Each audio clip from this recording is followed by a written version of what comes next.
Welcome to the Burgundy Gold Knuckleheads podcast. As always, you know who I'm riding with. It's my main man, Reggie. What's going on, Reg? You know what it is, Ken. I'm ride or die, man. Yeah, I'm yeah. ride or die, and today we died. Yeah. After facing the Buccaneers, it was a die. Yeah, it, it was a it's it was a die for sure, man. it was a die. Um, you know, I think a few things real quick before we dive into the game. Um, at the end of the game, the better team won, right? Correct. Uh, Sometimes you have games you're like, oh man, if we could have done this one thing or this one thing or one play or a bad penalty or whatever it was, Washington lost this game. Tampa Bay was the better team. Um, from one from one perspective, it's a little bit easier to swallow. At the other side, I'm gonna go ahead and make a statement, and I'll Okay. let you. I'll probably do this a couple times. But my first statement is take away Jaden Daniels and his running. Okay. If I would have played this game to you and told you it was mid-season last year, would you have known a difference? I would not have known the difference. And I said to you during the game, um, for all of our listeners out there, we have a fan club here and a commander's bar that we go and we watch the game at. So Ken and I was at the bar today watching the game together. And I said to him during the game, and that is essentially, there's no way that this team can go through this season playing this way. And this way was basically Jayden Daniels being predominantly all of our offense, whether it was passing the ball or running the ball. There's no way this team is going to be even competitive with this style of play. I mean, it was, I think, 3 minutes to go in the third quarter before Terry caught his first pass. At Yep. that point, he had had two targets, no reception. So it was his third target, first completion, first reception. And listen, I'm not in the business of trying to force feed the ball to a particular player. I like for the offense to flow and you kind of throw the ball to whoever's open and you can design plays to get your guy open. I'm not opposed to that. But again, to your point, this was very much reminiscent of last season, with the exception of Sam Howell being replaced by Jayden Daniels.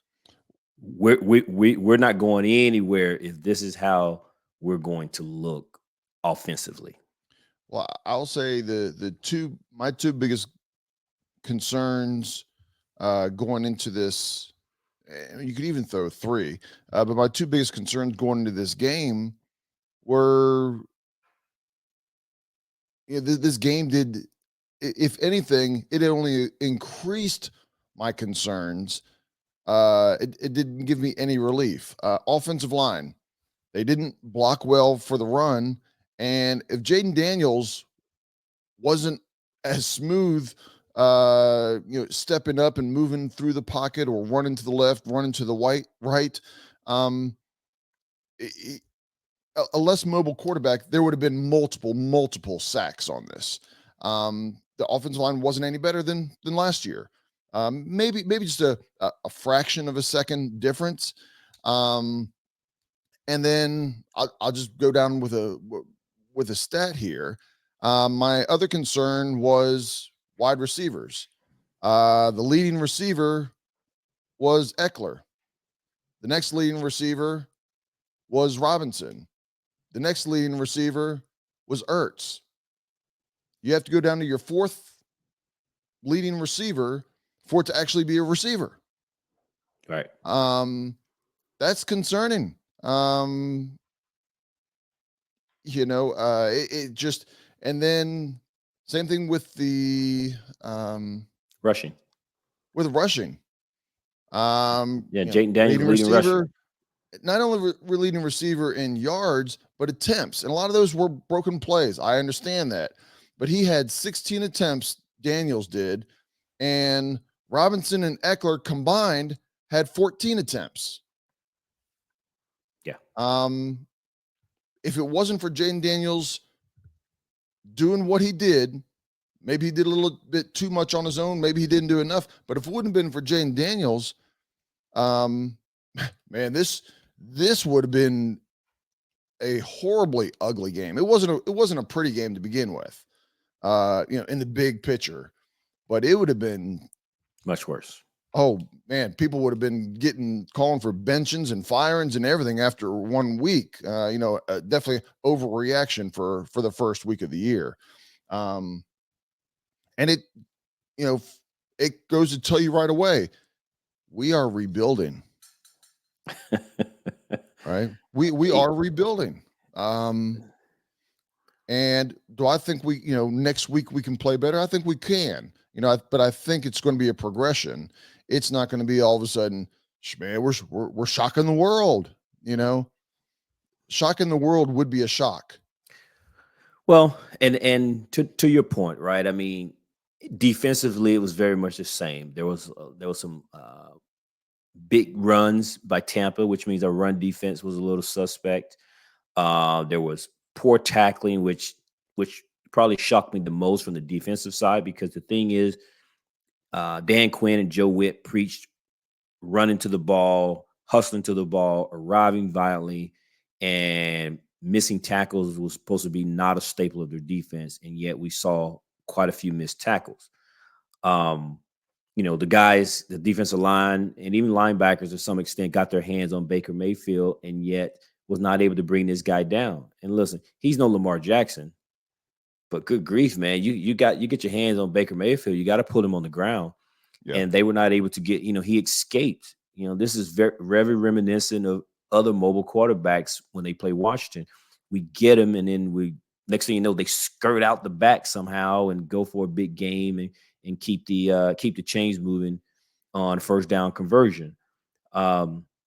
Seeing our corners have wide open receivers, more the same. I thought it was interesting that again, poor Manuel Forbes, man. That guy is always on the receiving end of something. And I was a big fan of Manuel Forbes, man. And today he's not going to silence his critics. And I think if he has one more big game like this, man, I think this might be the end of Emmanuel Forbes. And I hate to say it, because I've always held out on the kid, but bro, you can't be a first round pick, man, and just continue to get. But every week you're showing up on tape. When they go back and watch tape, number 13 is trailing the play, giving up a play, and on the touchdown, not the touchdown, but it led to a touchdown. He pass interference and face mask on the guy. They had 2 fouls on one play, and the offense had a choice. Tampa had a choice of one of the 2 plays, so they chose the pass interference because of the spot foul. And it's like, come on, man. I feel sorry for the kid. I really do. But man, it's not looking good for him. Well, and I think even, there's a couple times, whether it was in zone or man to man or whatever, they know what Forbes is, and they know there's a mismatch. And so they're looking that way. Not that they go there every single time, but they're looking to see, does my guy have him beat? The face mask pass interference penalty, he's downfield as the guy's approaching him, and his technique was horrible. He was almost breaking down like he was going to tackle the guy rather than defend the guy, moving and shifting his body to run with him. Because as soon as the guy got to his level, now we're talking 10 yards downfield at least. Soon as the receiver got to his level of where he was by him. I mean, you see him coming. You're going to have to move with this receiver. You need to be moving in a direction and cut to the left, cut to the right, play off of what he does. And he squared up. It's poor technique. Poor Oh, technique. horrible technique. Horrible technique. I mean, this is almost like high school, definitely early college. Uh, that's something that simple should be corrected. Um, it was just that is not even close to NFL technique of just how he was positioning himself to cover a guy that's running probably 3/4 to full speed at him Yeah. before he makes his There, move. there was more missed tackles, not missed tackles. I'm sorry, blown coverages, where it seems to be a little bit of miscommunication Yep. on the defensive side that led to some wide open players. I know there was a time or two where I think Baker missed a guy and a guy even dropped the ball, so the Yeah. score could have even been worse. But to your point, a lot of the same. Where I'm different, at least after game one, is we can't say on one hand, they've turned over 60% of the roster and these guys have never played together and we got to give them a chance. And then we can't phone it in after one game because we have to remember that the guys that played today in Tampa, outside of practice, man, these guys never really played together, Ken. Sure. Um, the offensive line playing together with Brian Robinson, Jake Daniels, Austin Eckler, Zach Ertz. Many of these guys didn't even play preseason. Go to the defensive side of the ball. Your Cleveland Farrell, Dorrance Armstrong, Wagner, Luvu, Payne, Allen. A lot of these guys didn't even play in preseason. Right. All they've been doing is training camp and practice and the joint practice. So today they're playing live for the first time. So we have to remind ourselves that this is where I think the NFL struggles, where you don't want to show anything, you don't want to get your stars hurt in a meaningless preseason game, but then come week one, we expect the chemistry to be there. When you're a team that's played together, even Tampa, right? Tampa, I think, brought back almost every starter from last year. You Right. take a team that's been together, you take Philadelphia, you take the Chiefs, teams that are played together, that's probably a little easier of a process to walk into week one and do. But when you've changed over pretty much almost all your starters in Washington, and then they don't play in the preseason, and excuse me, and then all of a sudden we go, but go out there week one, guys, and go get them. Right. Right? I think we have to recognize we're going to get some miscommunication. We're going to get some mistackling. We're going to look like a team that is struggling. And so I'm not willing to, at this point, just completely say, man, I think this is going to be a long season. Um, because again, I think these guys haven't played together and they need to do that. And there's some things that they can correct and build on next week. The best thing going for us is we have the New York Giants coming to town as a home opener to give them a chance to kind of right the ship, if you will. Right. Because over the next few weeks, man, we got the Bengals, we got the Browns, right? Arizona. Arizona played the Buffalo tough Right. in Buffalo. I mean, that team that doesn't look like a cakewalk, right? Yeah. So the best thing is they can watch this game. They now got some reps. They can go study, watch the film, make some corrections, and figure out what they can do and try to get it right in week two. That way, when they play week three, maybe it'll look a little bit better than it did the first 2 weeks, man. But so I'm not ready to throw in the towel just yet. I mean, granted, it's still early, and I always like to say I try to give it 4 games before I can truly get an idea of what the team is going to potentially look like. And I think this is just probably a reality check that, to your point, we truly are in a rebuild as opposed to a recalibrate that Dan wants to preach. And as long as this team is fighting and competitive and we start moving in the right direction, I guess that's what we have to hope for, at least at this point. Yeah. And to your point, there's a lot of turnover of players, but and on top of that, it's new system. It's a whole new offensive system. It's a whole new defensive system, along with all those players. Um, so I think both sides can get better. I'll be honest. I expected a little bit more out of the defense than I did the offense. Why? If Why is that?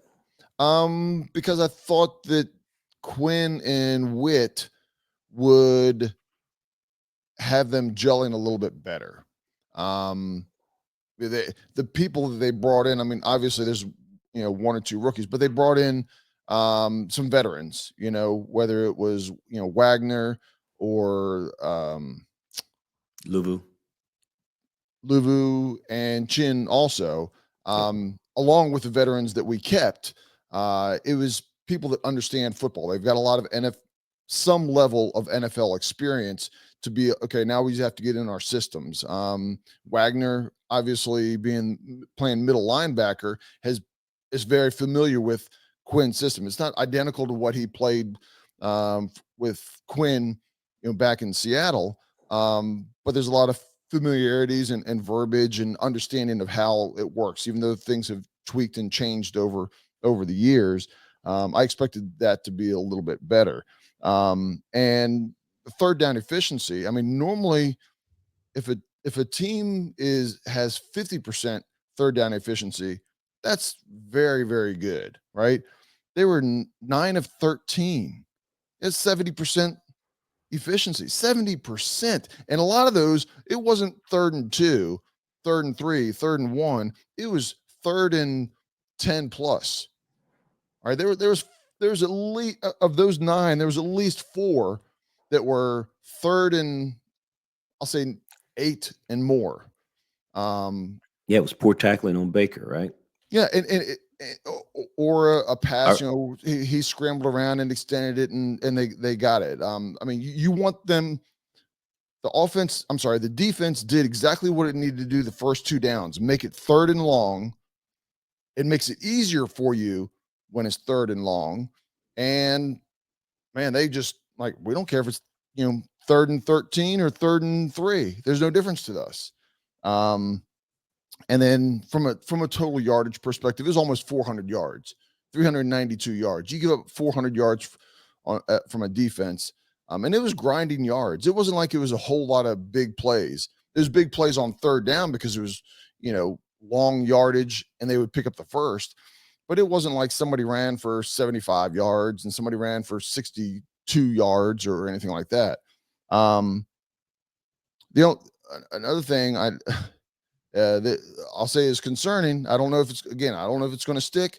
Um, but we already had 2 kickers that couldn't make field goals. Why do we give up a 7th round pick for a third person that can't make field goals?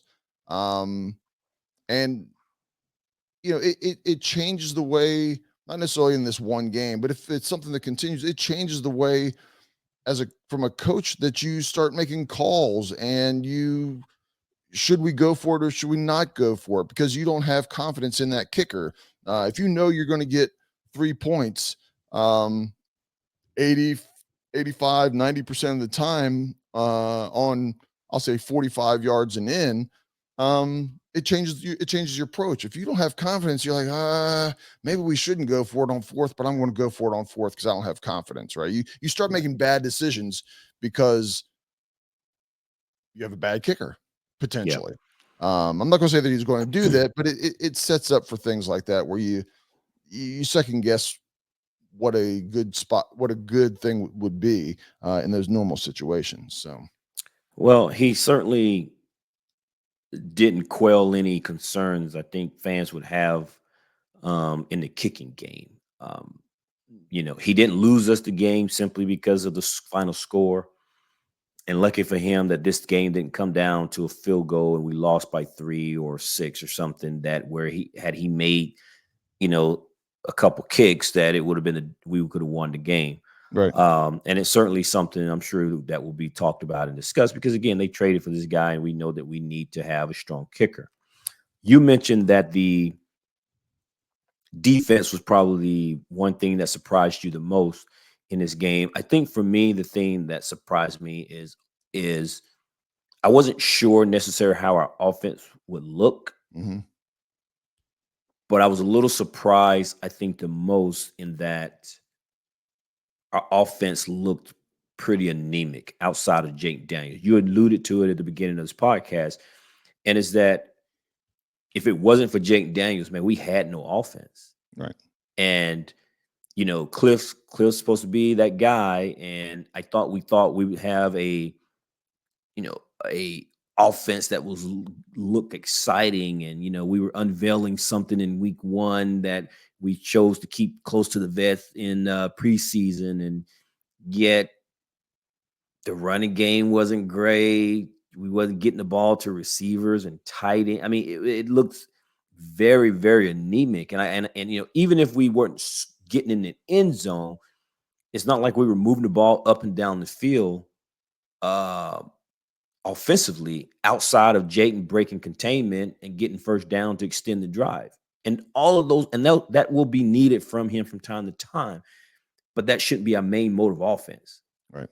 And and I don't want to hear this thing, well, that was Todd Bowles' offense, man. And that's just, bro, listen, they're going to face a lot better defenses than Todd Bowles' defense. Right. And it didn't look like he did anything to confuse Jayden. If anything, our offensive line wasn't able to truly pass protect or even run block efficiently enough where we can do anything offensively. And so for me, that was probably the biggest concern, because win or lose, we're supposed to look better offensively, right? Yep. Keeping in mind, you got rid of Dotson, you cut Pringle, you got Diami Brown, right? Once again, and again, this is through week 1. Diami Brown has another hell of a camp, right? He's killing it in training camp. And then come the first game of the season, there's no Diami Brown. What happened to Diami Brown, man? Like, this is the guy who was just killing it in the preseason, killing it in training camp. In fact, now that as I'm sitting here thinking about it, where was Noah Brown? Where's this guy? And again, Terry had 2 targets. He's got his 3rd target by the 3 minutes to go in the 3rd quarter. Right. So again, I don't know what that was all about. I hope that the reporters ask these questions and kind of get some explanations on what was going on. But our offense looked very anemic, man. It was not pretty. Well, So and yeah, and if I'm going to be critical of Jayden Daniels, also is now you've sat with me enough games as we're playing. If there's one play that just chaps my hide, is when the quarterback can't hit a running back out of the backfield, just a little swing pass.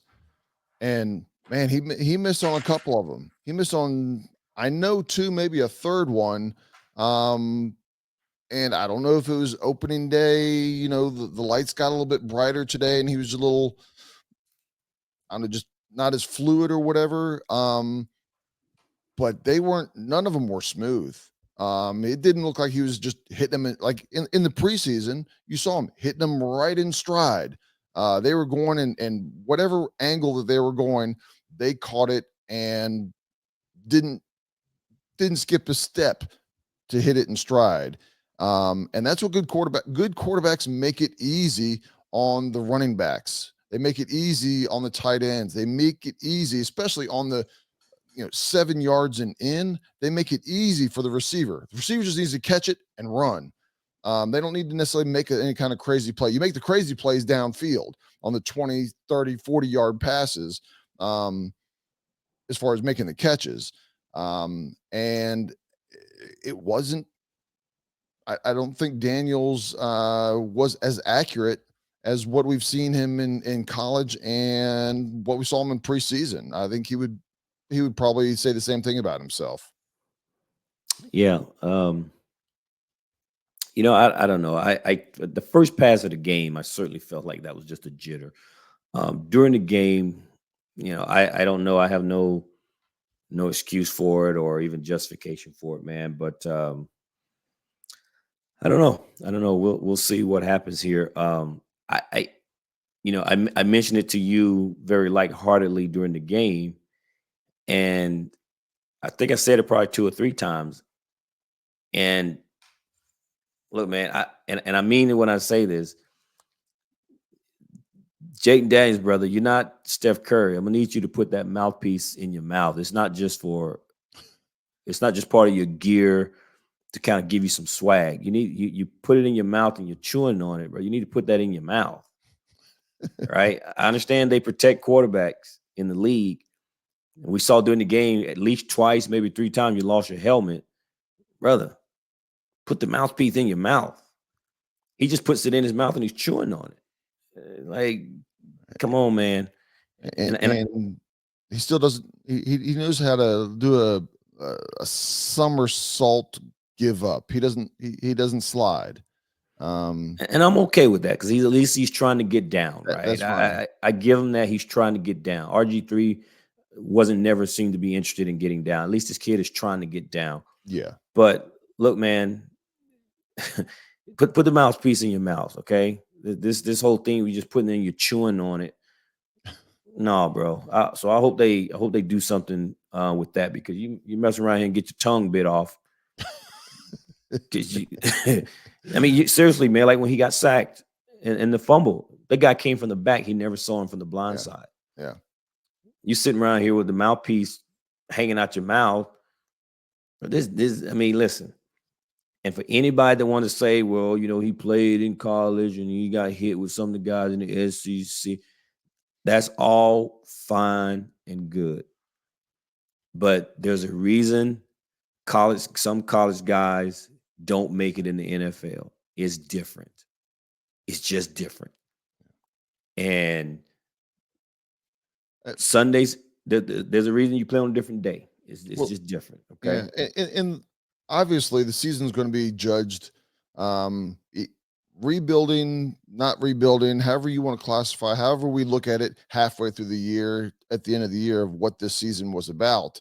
Um, Jaden Daniels for a rookie first game, not bad, right? Showed why there could be some excitement when he starts moving down the field because when he decides to run, he goes at a different speed, right? Yes. He's kind of running and kind of moving in the pocket, kind of looking downfield, and all of a sudden when he goes towards the end zone, he's moving at another speed. Um, and so I like that. I like that he was continuously looking. It wasn't like he was soon like when you saw going back to RG3, as soon as there was pressure on Griffin, man, he tucked and he was gone. He's gone. This is a different look. There's a lot to like about Jaden Daniels. His just the way he was handling himself. Um, when you lose and we lose the way that our offense wasn't moving, it's easy to be critical on everybody. But there were definitely a lot of positives with Jaden Daniels on this game. But I wanted to point out, like I said, this even goes back into the 90s or even in the 80s. Man, it just when a quarterback misses running backs that are wide open in the flat, man, that just they've been doing that since high school, hundreds and hundreds in practice, hundreds in games, hundreds in college. Um, it's just such a routine pass for them to make, and when they miss it, you're like, "Holy cow! How did you miss that layup?" It's like somebody in the NBA just missing an easy layup. So Yeah. No, I get you. And would it make you feel any better? Hang on a second. Would it make you feel any better to know that Caleb, of all the first round quarterbacks that played, there was three of them, including Jayden. Would it make you feel any better to know that he had the best statistical day? Um, no, I mean, it's- I'll put it this way: if he had a really, really bad or really, really good statistical day, then that would factor into it. It like I said, he did some well, my positive point is things, this, right? We're not the only team that started a rookie quarterback, and if you're right? starting a rookie quarterback, specifically in the NFL, if you draft, especially if you drafted early, that means you didn't have a good season. So, by comparison, right? Caleb Williams, the number one overall pick, he was 14 of 29 for a total of 93 yards Phew. with a passer rating of 55.7 and a QBR of 22.2. Yeah, that's bad. Okay, that's okay. Now they won the game, Yeah. but that was Caleb Williams' stats. Drake May obviously is not playing. JJ McCarthy's not playing, and Michael Penix obviously the backup in Atlanta. So those three aren't playing. So your other guy's Jaden, And you had Bo. and then you have Bo Nix. Bo Nix numbers. Let me pull it up here. Bo Nix. Come on, man. Okay, he was 18 of 25 for 107. Oops, I'm sorry. He was 26 of 42 for only 138 yards. That's a 3.3 yard average. Right. He had a passer rating of 47.5 and a QBR of 30.1. And what was Daniel's And let's go by comparison. yeah. Jaden.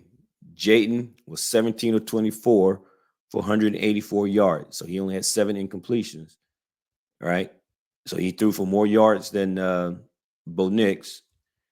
He had a 93.1 passer rating. Okay. So, A little bit higher than what I would have thought, but I mean, like I said, he wasn't bad. I think like I but said, let's to be clear, he me, only had a 7.7 average per pass. yeah. So that goes back to what you talked about. He's throwing to the running backs, quite a Yeah. few, Yeah. because they were the leading receivers. So that helped his average and his completion percentage. But by comparison, Bo Nix and Caleb Williams didn't do much better. Right. But Bo Nix lost to Seattle 26-20, and the Bears beat the Titans. Right. And clearly, you know, they had some help there. And so in this case, you could say they won in spite of Caleb Williams, but Right.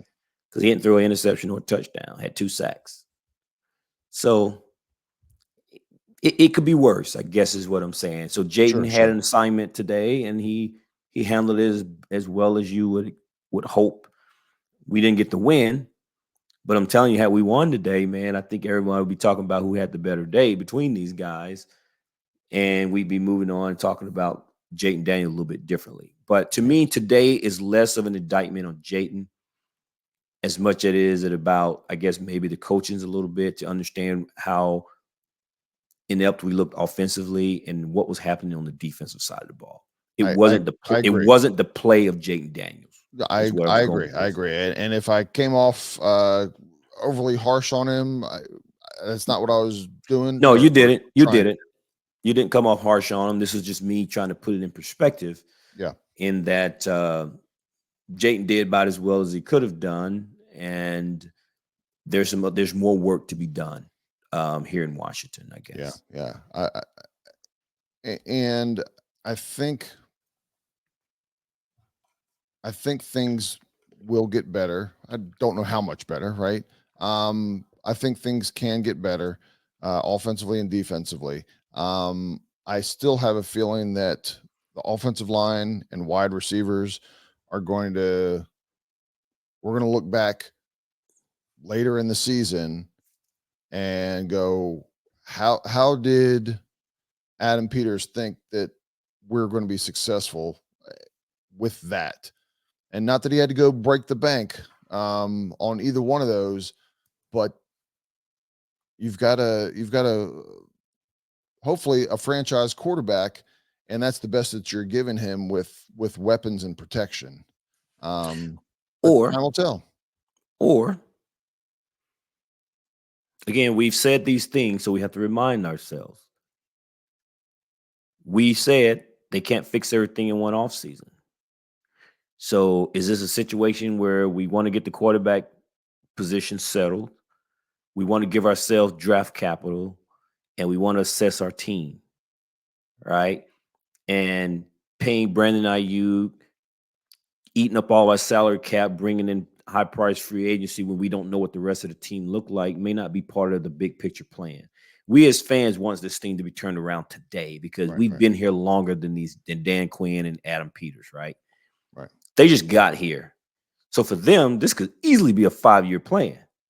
For us, it's a today plan.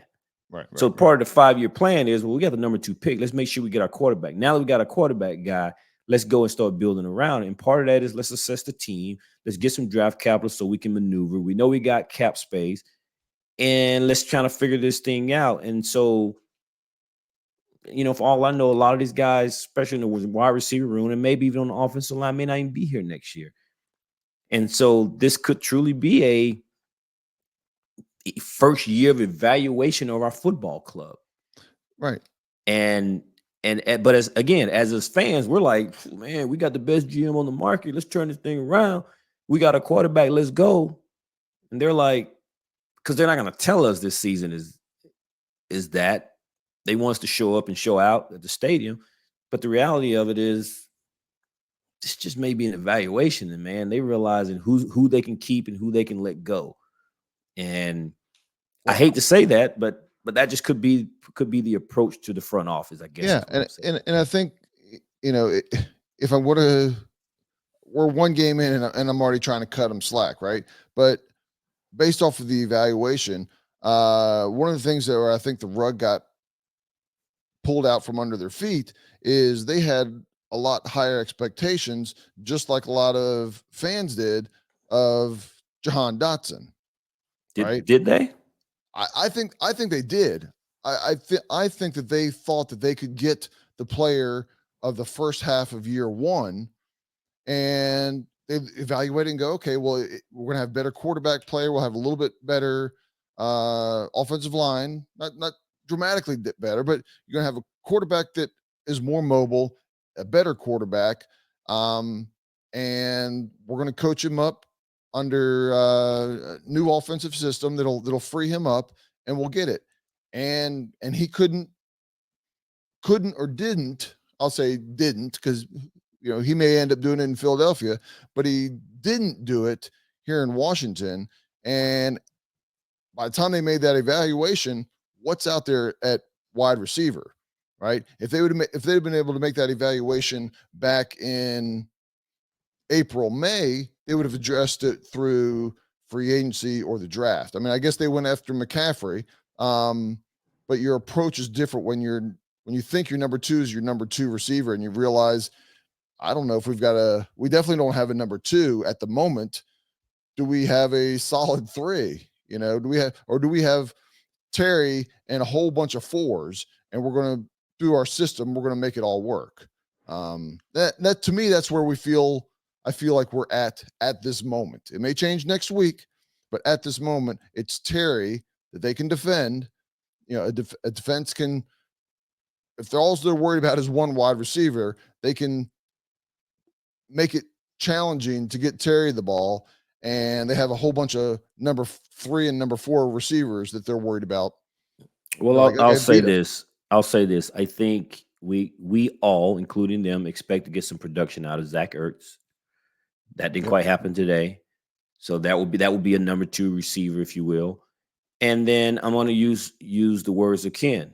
Ken has always said, when you know and you give people credit for making a decision and cutting bait early.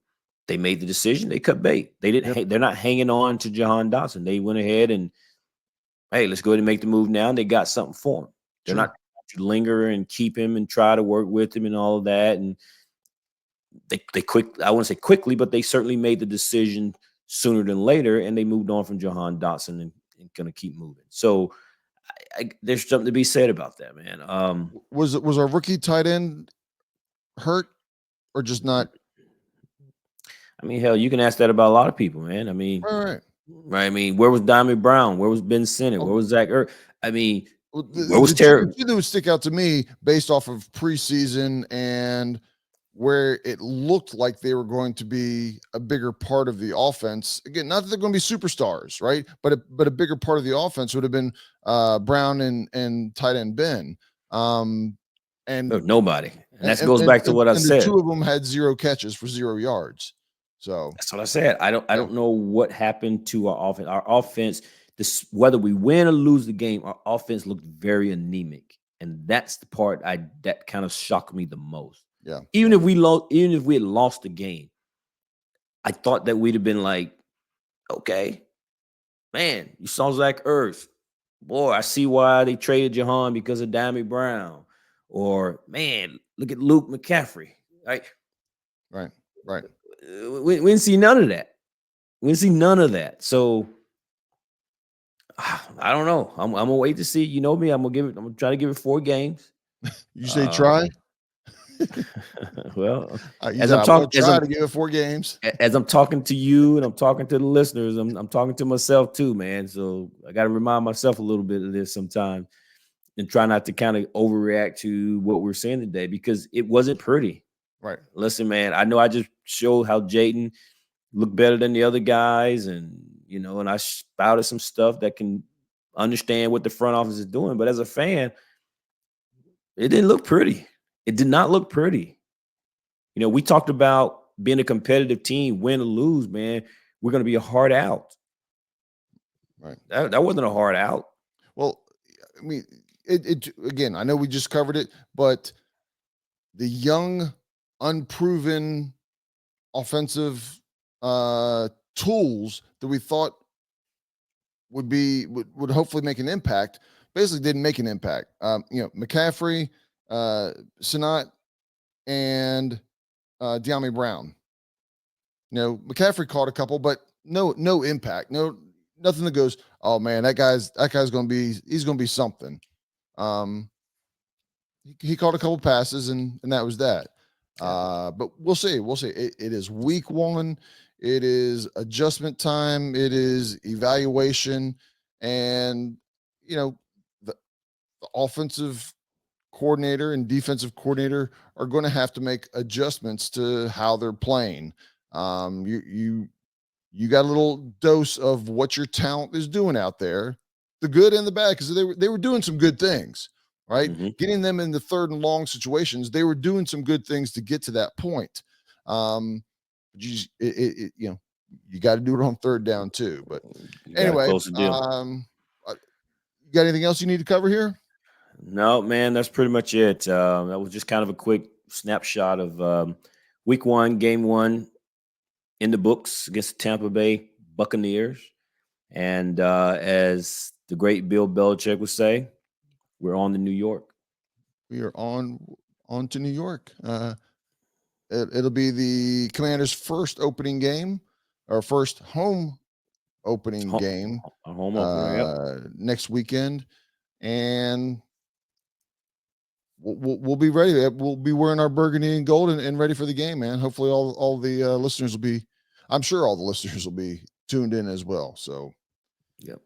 Until next time, y'all. peace out, knuckleheads. Peace out.